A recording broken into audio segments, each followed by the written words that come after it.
Okay, so carbs is a different thing than sugar. So carbs, and a lot of people get this, don't make this distinction between carbs and simple carbs. So sugar is a carbohydrate, but celery is a carbohydrate also. But the carbohydrate in that celery is going to break down in your body very slowly. So you can have a high carb diet, right? I have a very high carb diet, but it's mostly vegetables. That's different than having a high carb diet of pasta, right? Because that turns into sugar very quickly. The key is how quickly something turns into sugar. The quicker it turns into sugar, then the faster it's going to produce insulin. Insulin, that is the key hormone that you've got to be cognizant about because that is the one that produces most of the fat, particularly the belly fat, right? So is that like the glycemic index? Is that what you look at to see how quickly it turns to sugar in your system? That's how quickly it turns to sugar. That's how quickly a specific food turns to sugar. Now, there's the glycemic index, which tells us how quickly a specific food turns to sugar. But then there's the glycemic load, which tells us how fast a meal turns into sugar, right? So sometimes you can have something with a little high of a glycemic index, but you mix it with some other things that are high fiber, right, or protein, and then for your glycemic load, it's lowered, it's evened out, right? So that's something you really need to be cognizant about when you're looking at desserts, is your glycemic load, right? Did you say desserts? Desserts, right. So, I mean, with the coconut sugar and the xylitol, using these flours that have a low glycemic index, like the buckwheat and the coconut flour, these other, again, very low glycemic flours, right? So that's the killer with pastries, the sugar and then the white flour. White flour turns to sugar quicker than sugar. Right? It has a higher glycemic index than sugar. Right? And we see this with the diabetics all the time, right? They'll eat a biscuit or whatever at night. They won't have any sugar, but then the next morning, right, their sugar will be elevated, and they wonder why. Well, it's because they ate that white flour or pasta or whatever that turns to sugar even quicker. Right? Okay, so now the other distinction that I made is about seafood. Right? Being on this, I didn't really realize how much of a stimulant seeing food is for you. And so the brain does not know fantasy from reality. When the brain sees food, when it sees pictures of food, right, it thinks that you're about to eat. So these billboards, television messages, any kind of media, your magazines and that type of thing, these food network shows, right, or basically food pornography, right? Your brain does not know that you're not about to eat that. It sees that and it gets ready for you to eat. And one of the things that your brain does in preparation for that is that it starts producing more insulin, right? Producing more insulin, that takes the sugar that's already in your bloodstream, it drives it into the cells, and it makes you hungrier. Right? It stimulates hunger. So seeing food can stimulate hunger. Seeing food, and this is more for some people than others, can make you gain weight. Looking at food can make you gain weight. Right? Because of that insulin response, right? When you see food, it produces insulin. Insulin is the fat hormone. So that constant exposure, again, to billboards, messages, television commercials, right? These food networks and so forth, magazines, right? Looking through, right, and ogling food and that type of thing, that causes an insulin response, right? So the seafood, the seafood portion, right? I mean that's correct. I've had one patient, Ricky Fowler's son. I mean he lost 20 pounds just stopping watching television. Did nothing else, no exercise, nothing, just quit watching television, lost 20 pounds. Right. Now, again, that's more with some people than others. It depends on with a particular exposure to these visual stimuli, how much insulin you produce. But certainly for some people, I mean, it's a big deal. Right? So, So does it work like that if we look at celery? no. No, Will we no, lose weight s- looking at celery? no. Skinny girl, does it work? If I look at somebody who's skinny, is my brain expanded? No, it didn't work the opposite way. But now, eating these fruits and vegetables, right? So now this is another thing that we're talking about, reducing the size of your stomach by killing off a lot of these microbes and keeping them under control. The bad food that you eat, right? The simple carbs and the flour and the sugar and so forth, that makes you have the bigger stomach, right? It creates more microbes. Well, if you eat these foods that are on the valid eating plan, particularly the ones that have the asterisk by them, it does the opposite. It kills those microbes, right? Brings down that level to keep your, again, that virtual stomach small, right? So, about 2 weeks into this, you probably, it became less of a challenge for you to not eat, right? You maybe had to even force yourself to eat sometimes. I know it was hard for me. I never finished had the apple or the whole meal. I didn't do 500 calories a day. I couldn't do 500 calories a day because I just wasn't hungry. So, but again, when you kill off those other microbes and your brain actually starts getting fed, right? That's when you cut out the cravings, right? It's when your brain actually gets fed. Okay. The third distinction, and this is not so much for me as some other people, but the exercise. You must get a regular routine of exercise or you'll put weight back on. And again, that's something that's just in the weight loss literature for 20 years. Right? We know just back and forth, over and over, people that are successful keeping their weight off, they have an exercise routine. Right? And so 45 minutes 4 times a week is about the minimum, right? And that's walking. And that walking needs to be at about a 15 minute per mile pace. Now, if you do more than that, right, then it's better. Certainly, if you do the other exercises that we've talked about, so the proprioceptive exercise, the stretching, and the resistance exercise, either with a band or weights, then you add even more, right? Now, particularly the weights, again, we're talking about controlling insulin. Next to the aerobic exercise, particularly the interval training that we talked about, your resistance exercise is going to be the exercise that helps you control insulin. Because the more muscle that you put on, right, skeletal muscle, then that sucks up sugar and reduces the amount of insulin that you produce. Right? Since that sugar is not in the bloodstream, then you don't respond to it by producing insulin. So,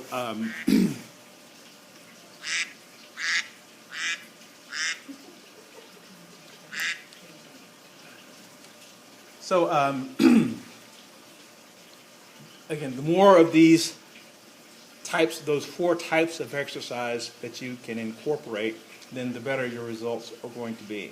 But you certainly want to start with something aerobic, right? If it's just walking.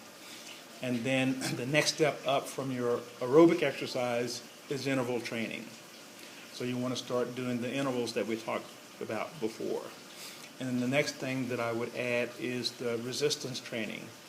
And, it can be your own body weight, again, like we talked before, using your own body weight, using, household things that have some weight to them, or using actual weights, but doing something that puts resistance against your muscles, right? That's key. And then I would add on the other, the stretching and the proprioceptive exercise. But you've got to put that on your physical hygiene schedule, like your oral hygiene schedule, right? You don't go a day without brushing your teeth, right? So you want to have that definite a schedule with your physical hygiene also, because again that also helps us keep down this level of insulin and improves your circulation, which also helps keep down the level of the yeast. So fungus loves a stagnant situation. Right? So if you go out in the country and you go past one of these old ponds, right, that's just sitting there, you see it's all full of mold. Right? Whereas you go by a running stream and you don't see that because it's getting oxygenated, right, and moving back and forth. So that's how you want your bloodstream to be also. Okay, I think those are the major distinctions for me. So again, for me going forward, exercise, I'm going to not keep food in the bedroom anymore. So normally what I will do is I sit there at the computer, and because I'm always researching stuff, looking stuff up, and I have my little, they're all healthy snacks, but I have them there, just sitting there, and I'm kind of munching on them as I'm while I'm just sitting there. So I'm going to keep everything in the cabinets now, and I'm going to regulate my seafood experience so that I'm not just eating because I see something, right? Even though it's good stuff. And then the water, right? I've really gotten into making sure that I drink, just lots and lots of water when I drink a meal, and even in between meals. Water Steel has these really nice gallons of tea. Do you know about those? Yeah, so you can get those. I knew about them, but I hadn't. A friend gave them to me. You told us that that's not water. Huh? You told us that that's not water. You can't count tea and coffee as water. No, you can count that tea. That's okay. Hot tea too? Hot tea, yeah. Again, the white tea being at the top, white, then green, then black. Okay. All right. So you guys tell me how you're going forward. Make sure that you don't regain. Well, for one thing, there's a whole lot more access now than there was 3 or 4 years ago when I did this. I've got the family cookbook with another one coming out. This 3 or 4 years ago, we were just finding coconut flour. Yeah. And so there's a whole lot more available than there was then. What about that? I keep seeing on Facebook the paleo or paleo bread. Paleo bread, yeah. Yeah, and what about that? Yeah, that's okay. It is? Yeah. It's okay. Okay? Yeah. Better than spelt? I haven't compared it to spelt, but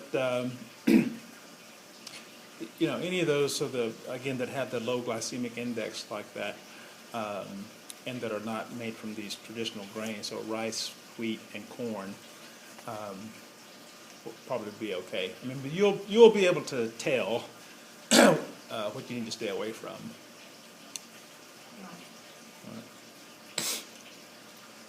Well, that's fine. So another thing that everybody should get is one of these tape measures, right? Right. So get your tape measure. That will be your first clue that you're falling off the wagon, right? Is increasing your girth, right? Yes, and you can do that without gaining a pound. Yes. Yeah. So you got to practice girth control. All right. So get one of these, measure that, and so that waist that you're at now, you want to make sure you keep that. And if you that starts to get out of control, then do that. They talk about the apple steak day in the book, right, to get the weight back off. To do one of those. But so this is kind of like keeping your hands on the steering wheel of the car, right? So that this tape measure will be very very helpful in letting you know when things are getting out of hand. So, what about exercise? Well, I walk. I have been walking, but I'm getting mine. Does that need to change though? Well, I tried the other day to walk fast enough to get a month, and that's going to take me a while. My calves hurt so bad just going around that Sunset Center once. Yeah. So that's going to take some doing, and I'll have to go ahead of Sherry because she can't do that with me. Yeah. So just increase each week. Pull out my gym in a bag again. Yeah, good, yeah. Start doing that. All right, Sherry? My main, Carrie will be okay too. Carrie, I mean. because I maintained very well for 3 years. Yep. And what caused me to gain that was an increase in my stress levels.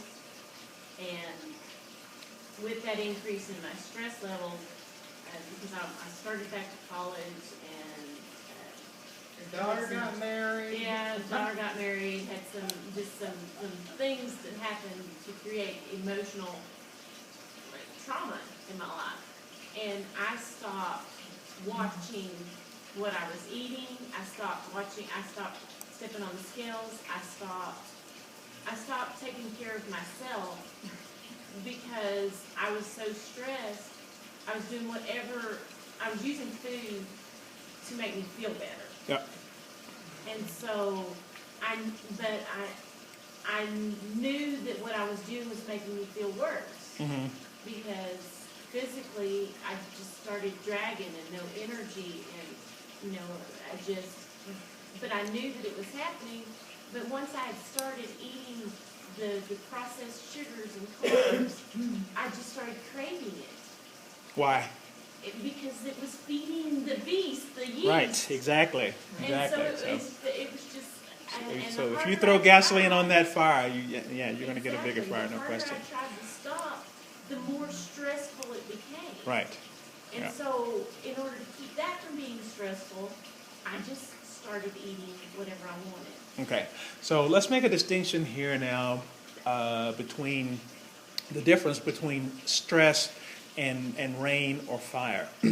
So if this house gets on fire, right, and you walk through that fire, you're going to get burned. If it's raining outside, right, and you go out, without any protection, you're going to get wet. With stress, you have an option. It's your response to stress is what gets you in trouble, right? But you can always do it. I don't. Right. So you can walk into a stressful situation. Of course, I was an ER doctor, so I mean every day of my life, there was stress out there. I reacted to it differently, right, than a lot of other people that were coming into the emergency room reacted. So understand that you have the capacity to, when there's a stimulus, there's a space in here between the stimulus and your response. Right? So you have response ability. Right? You have the ability to respond differently than you have responded in the past. So now in the future, when these stressful events come up, what will be your new response? Put on my tennis shoes and go exercise. Yeah. Get away from the food. Not buy the stuff. Don't have it in my house, and don't. But the food's not the stressor. No, the food's not the stress. No, So- but that's a so way. when your son-in-law comes over, you go for a walk. Or up a bottle of wine. Yeah, I am responsible for my choices. Right. It was my choice to eat the food that I knew was bad for me, so I just have to make the choice to do something else. Right. To go exercise, to go for a drive, to put on some classical music. Yep.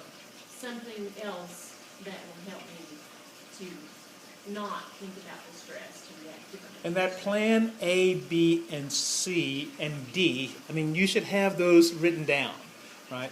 And start incorporating those on a regular basis so that when the event does come up, right, you just reflexively have that response rather than the response that has gotten you in trouble in the past, right? So we all have these behavioral responses, these coping mechanisms that we have adopted over years and years and years and years. So this happens, this is what you do. This happens, this is what you do.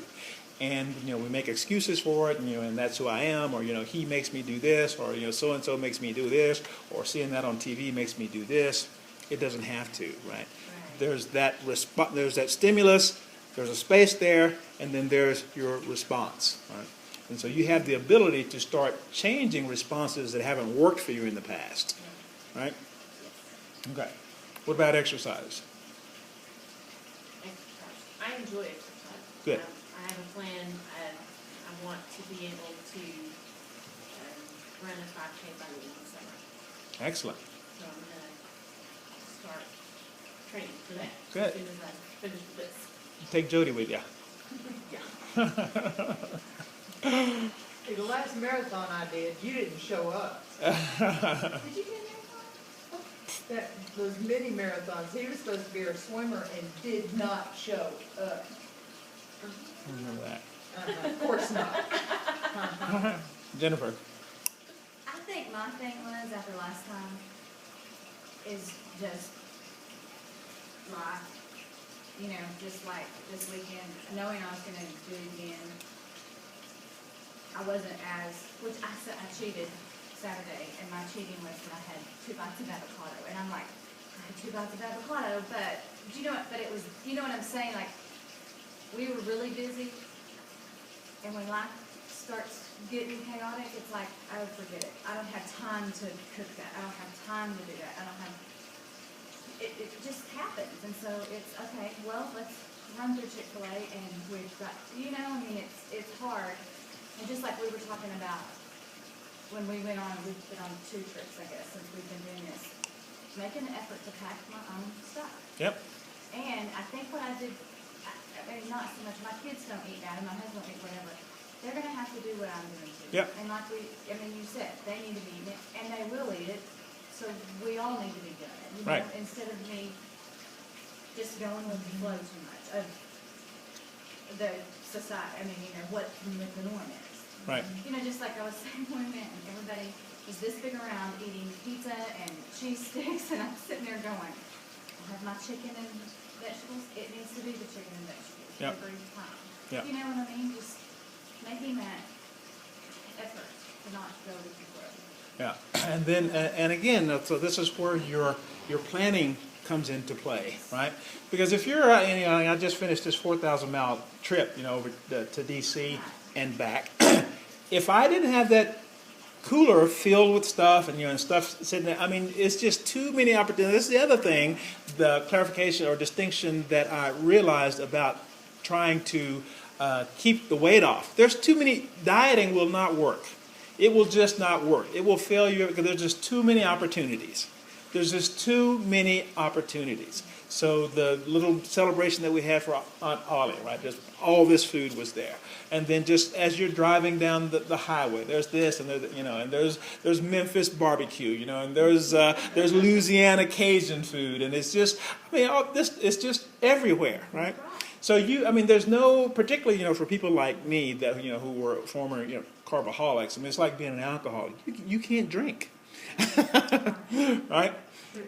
So if you're trying to diet, right, you're trying to do this little deal for a little while and then, you know, go back to, you know, doing the food like everybody else does, you're going to fail like you all have in the past. Yeah, like I said. Yeah. There I am.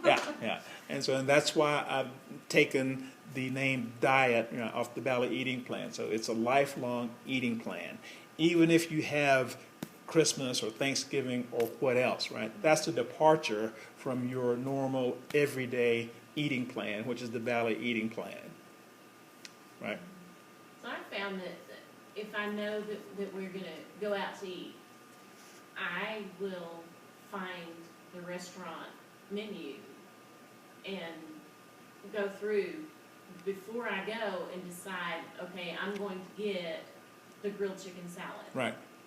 Or see what they have available so that I'm not sitting there and tempted when I get there by what everybody else is ordering or what sounds good or smells good when you walk in there. You know, one thing we were talking about with that, most of the time, like going out, most of the time when we're going out, it's because we're out and we don't have time to go home, which I don't live in town. I mean, it's all relative, it's all excuse, you know. But if we run to Chili's, I'm not going in there for a gourmet meal. I'm not going in there for this great food. So why do I pick the horrible thing instead of the grilled salad? Do you know what I mean, it's not, I'm not going there for the flavor, I'm going there because we're hungry, we need to get filled up, and that's it. So Right. choose the smart choice Yeah. instead of, you know what I'm saying? Yeah. Now that's Yeah, a it, a good point you bring up, and another thing, with the advances in technology, you have that ability now to just online go to that menu and see what they have and make your choices while you're at home, right? And so once you get to the restaurant, you're not driven by what's on the menu, right? So it's similar to having your shopping list. You're having your shopping list when you go shopping, right? And not going shopping hungry also, and during the holidays, right? I mean, it's a good idea to actually go ahead and eat before you go to some of these events, right? So that again, your that seafood thing doesn't kick in too much and make you overeat. So. Well, the best thing I learned this whole 40 days was that I didn't like celery. I have never liked celery. It's the most boring thing in the whole world. But when I dumped that mustard all I over get it too, it, and that garlic, I was like, oh Yeah. my gosh, that's all I ate Sunday. now I can have that for instead of a piece of cake. Yeah. It is so good. Yeah, that's a great snack food. Yeah. I mean, just an excellent snack food. You eat that and you actually feel satisfied. Yeah. Yeah. Exercise. And it's good for you. And it's good for you. Lowers blood pressure for sure. I have this much athletic ability, and I don't like this. But you can walk. Can't I you? know, I can, Yeah. but I just have to do it, I'm just gonna have to do it. Yep. I don't, and I am gonna have to, Right. so. I admit it. Guilty. I'm very guilty. Yeah. And that is a realization that you have to, you know intellectually, but you have to at some point internalize that I've got to exercise. That's just part of the deal. So, it's the stick analogy where if you pick up one end of the stick, you pick up the other at the same time, right? So every choice you make, you choose a consequence, right? So if you choose not to exercise, then you choose to gain weight, right? Yeah. And I think I got burned out one time because I had been going to the gym religiously, 3, 4, 5 times a week, and 2 of those days with a trainer. For 9 months I did this. I spent a ton of money, spent a lot of time, and when we weighed in at 9 months, I had lost like 2 pounds, maybe an inch, do you know what I mean? Nothing. And so I kind of got burned out on it. Why do I try if nothing's going to help? I mean, I'm working my butt off and nothing is making a difference. So neat. Well, the thing is, you can't go exercise and then go to Chili's. Man, I can't have the chips and queso.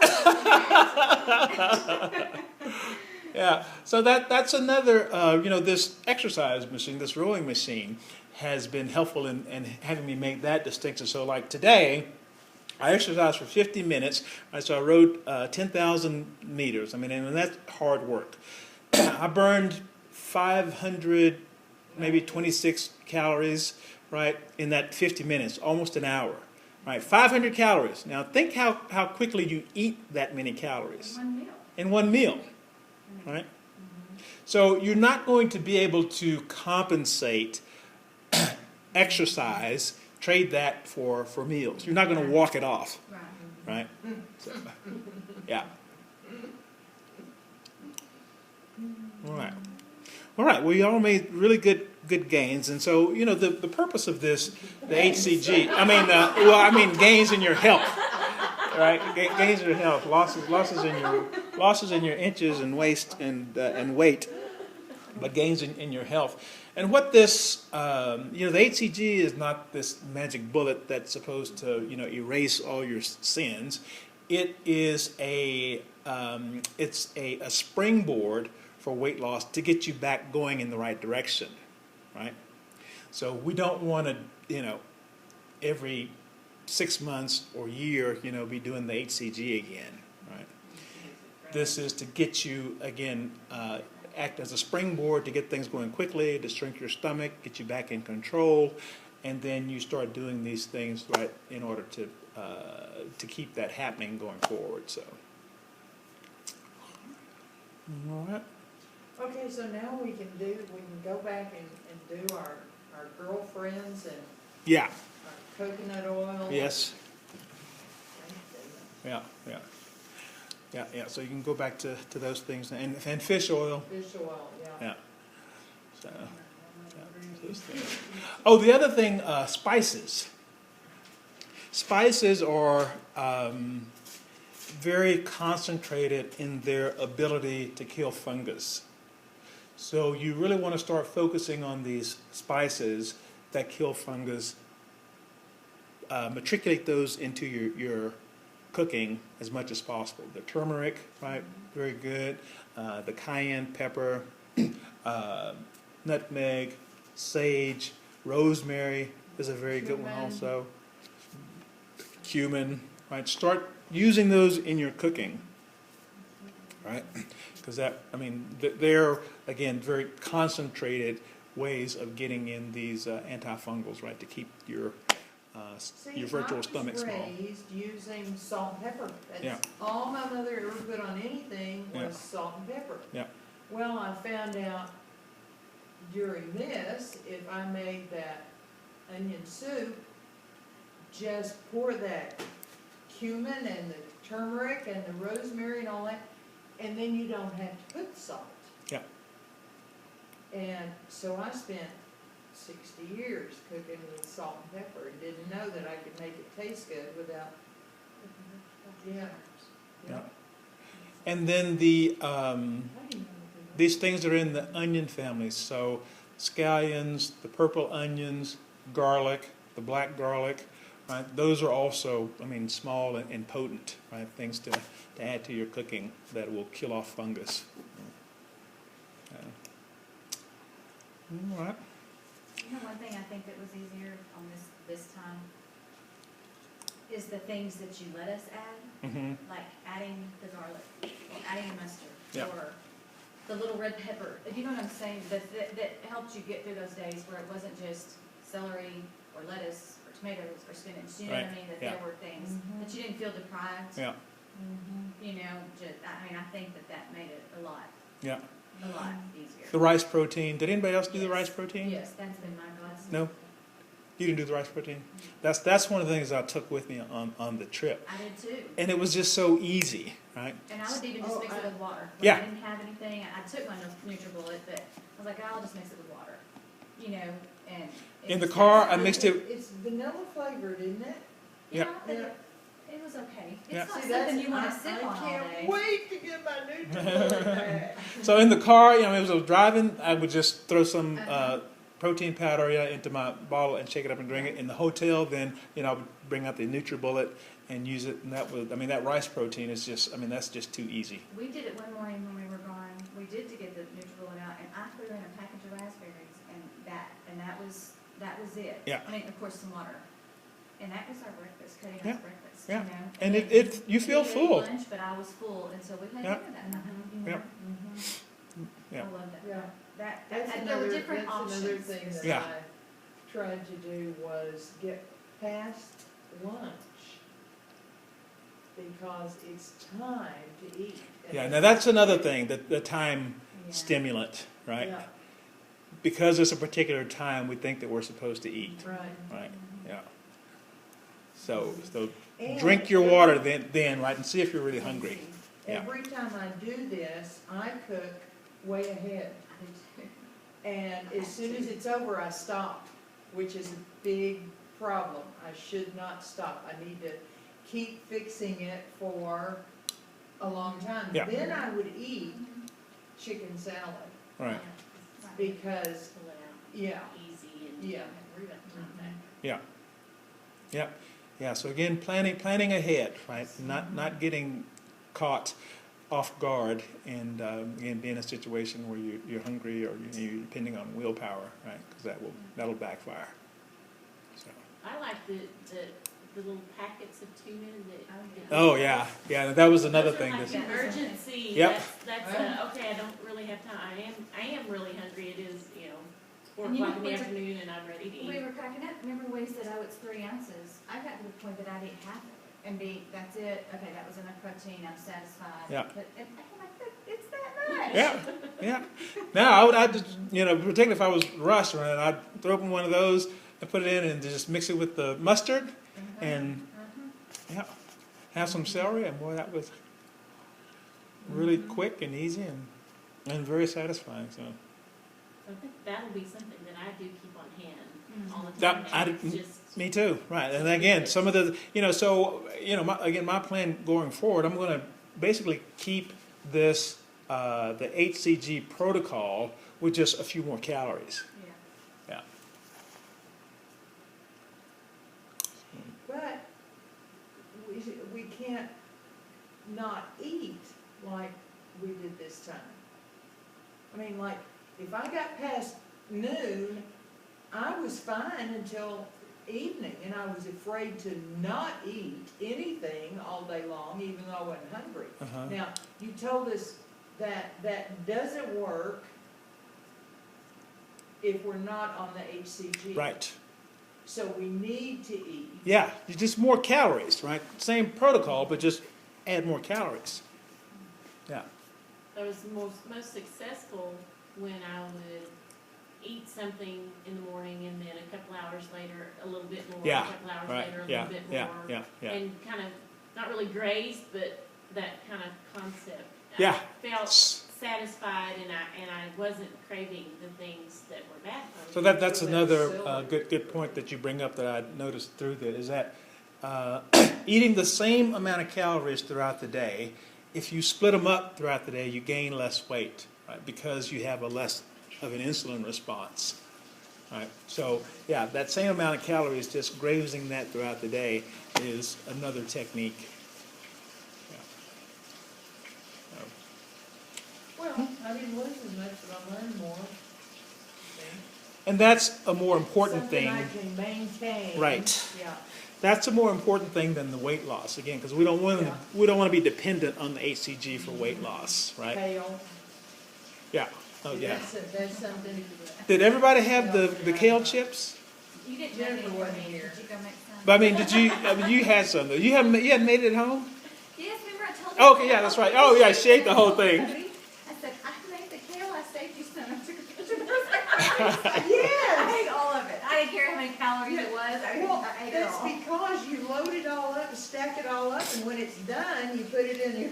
And I ate the stems. I ate the whole. I did a whole stove of it last night. I mean, that whole sheet was just full of kale, and that's all I had for dinner was just all that kale. It was like 2.5 bunches of kale. Mustard too. Yeah. And that vinegar sauce. I tell you, Did you that put pepper mustard sauce. on anything. Yeah. Okay.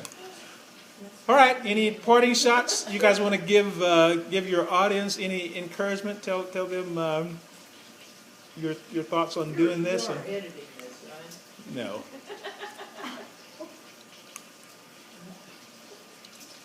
You can do it. I think it, like you said, 40 days you can do it. Yeah, It's it's hard, just 40 but days. it's a conscious effort. But it's also, now my mindset is so much better than it was 40 days ago. I'm more confident in that I can do this. My lifestyle is changed. Right. I've created new habits. Yeah. And so as long as I know that I'm in control of what I put in my mouth and what I put in my sight, then I can be successful going forward. Yeah. Right. And that was the point of this, right? To get you to really solidify the intellectual component of this to put you in control. Right. So, okay. All right. Well, great job, ladies.